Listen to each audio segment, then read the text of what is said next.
நம்மள நிறைய பேர் ஃபேஸ் பண்ணுற ஒரு ப்ராப்ளம் என்னன்னு பார்த்தீங்கன்னா, வீட்டில் ஸ்டோரேஜ் ஸ்பேஸ் ரொம்ப கம்மியாக இருக்கும். சின்ன இடத்துல நிறைய திங்ஸை நம்ம ஸ்டஃப் பண்ணி வைக்கும் போது அதெல்லாம் சீக்கிரத்தில் களைஞ்சு போயிடும்.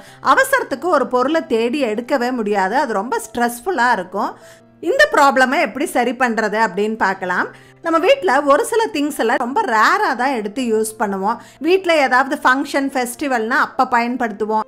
அதே போல் வீட்டில் 2 குழந்தைங்க இருக்காங்கன்னா பெரிய குழந்தையோட ட்ரெஸ்ஸு சின்ன குழந்தைக்கு யூஸ் ஆகும் அப்படின்னு நம்ம எடுத்து வைப்போம் இல்லைங்களா? இல்லை வீட்டுக்கு யாராவது கெஸ்ட் வந்தால் மட்டும் எடுத்து யூஸ் பண்ணுற மாதிரி நிறைய திங்ஸை ஷெல்ஃபில் அடுக்கி வச்சுருப்போம். இதெல்லாம் பார்த்திங்கன்னா நிறைய ஸ்பேஸ் வேஸ்ட் ஆகுது. இந்த மாதிரி நம்ம ஸ்பேஸை வேஸ்ட் பண்ணாமல் இதையெல்லாம் வேக்யூம் பேக்கில் நம்ம ஸ்டோர் பண்ணி வைக்கலாம்.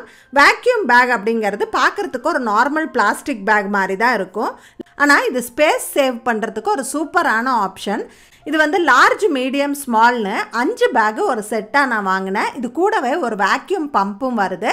இதை எப்படி பயன்படுத்துறது அப்படின்னு பார்க்கலாம். இப்போ ரேராக யூஸ் பண்ணுற துணியெல்லாம் வந்து நான் இதுக்குள்ளே வச்சுக்கிறேன். இதை நீட்டாக ஜிப்லாக் பண்ணிவிட்டு இந்த கேப்பை ஓப்பன் பண்ணி இந்த வேக்யூம் பம்பை அதில் ஃபிக்ஸ் பண்ணிவிட்டு உள்ளே இருக்கிற ஏர் எல்லாம் நம்ம சக் பண்ணி வெளியில் எடுத்துடலாம். இப்போ பார்த்தீங்கன்னா அந்த பேக் அப்படியே சுருங்கி நல்லா டைட் ஆகிறத நம்ம பார்க்க முடியும்.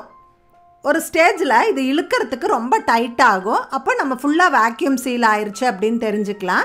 இப்போ இந்த பம்ப் எடுத்துகிட்டு இந்த கேப்பை போட்டு லாக் பண்ணிக்கலாம். பாருங்கள் எவ்வளோ ஃப்ளாட் ஆயிடுச்சுன்னு. இப்போ அவ்வளோ துணியை ஒரு சின்ன ஸ்பேஸில் நம்ம அடக்கிட்டோம். இப்போ இதை நம்ம ஷெல்ஃபில் வச்சோம் அப்படின்னா பாருங்கள் எவ்வளோ ஸ்பேஸ் மிச்சமாயிருக்குன்னு.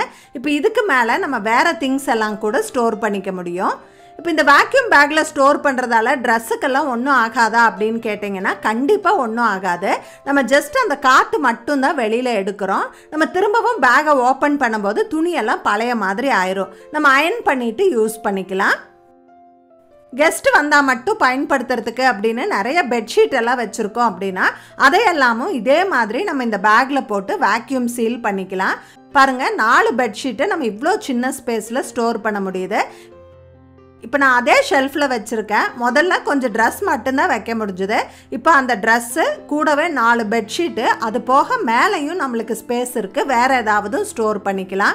இப்போது இந்த குவில்ட் எல்லாம் பார்த்தீங்கன்னா எவ்வளோ ஸ்பேஸ் எடுத்துருக்கு பாருங்கள். இதையெல்லாம் வேக்யூம் சீல் பண்ணி வைக்கும் போது நம்ம ஒரு ஹாஃப் ஷெல்ஃப்லேயே அந்த 4 குவில்ட்டையும் வச்சிடலாம்.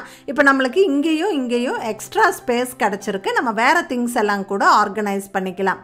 நம்ம ஓப்பன் பண்ணும்போது திரும்பவும் ஏர் ஃபில் ஆகிட்டு அது பழைய மாதிரி ஆயிரும். எந்த டேமேஜுமே ஆகாது.